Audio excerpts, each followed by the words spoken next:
ರಾಮನೂರು ಅಯೋಧ್ಯೆಯಲ್ಲಿ ಸಂಭ್ರಮ ಕಳೆಗಟ್ಟಿದೆ.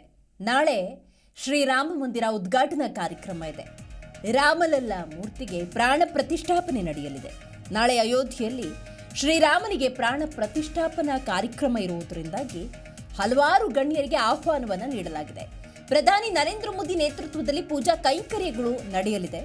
ನಾಳೆ ರಾಮ ಮಂದಿರ ಉದ್ಘಾಟನಾ ಕಾರ್ಯಕ್ರಮ ಇರುವುದರಿಂದಾಗಿ ಅಮಿತಾಬ್ ಬಚ್ಚನ್, ಅಂಬಾನಿ, ರಜನಿಕಾಂತ್ ಸೇರಿದಂತೆ 8,000 ಗಣ್ಯರಿಗೆ ಆಹ್ವಾನವನ್ನು ನೀಡಲಾಗಿದೆ ಅನ್ನುವಂತಹ ಮಾಹಿತಿ ಲಭ್ಯವಾಗಿದೆ ಮತ್ತು ಸೂಕ್ತ ರೀತಿಯ ಭದ್ರತಾ ವ್ಯವಸ್ಥೆಯನ್ನು ಕೂಡ ಕಲ್ಪಿಸಲಾಗಿದೆ.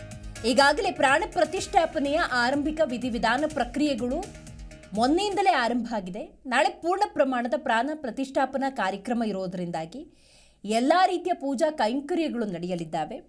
ಪ್ರತಿಯೊಬ್ಬರೂ ಕೂಡ ಈ ಪೂಜಾ ಕೈಂಕರ್ಯಗಳನ್ನು ಕಣ್ತುಂಬಿಕೊಳ್ಳೋದಕ್ಕೆ ಭಾರತದಾದ್ಯಂತ ಖಂಡಿತವಾಗ್ಲೂ ವ್ಯವಸ್ಥೆಯನ್ನು ಮಾಡ್ತಾರೆ. ಪ್ರಮುಖವಾಗಿ ಅಂತ ನಾವು ನೋಡೋದಾದರೆ ಹಲವು ಗಣ್ಯರಿಗೆ ಆಹ್ವಾನವನ್ನು ನೀಡಲಾಗಿದೆ. ಅದು ಆ ಗಣ್ಯರಿಗೆ ನಮ್ಮ ಪಾಲಿನ ಸೌಭಾಗ್ಯ ಅಂತೇಳಿ ಅವರು ಕೂಡ ಭಾವಿಸಿರೋದನ್ನು ನಾವಿಲ್ಲಿ ಗಮನಿಸಬಹುದು.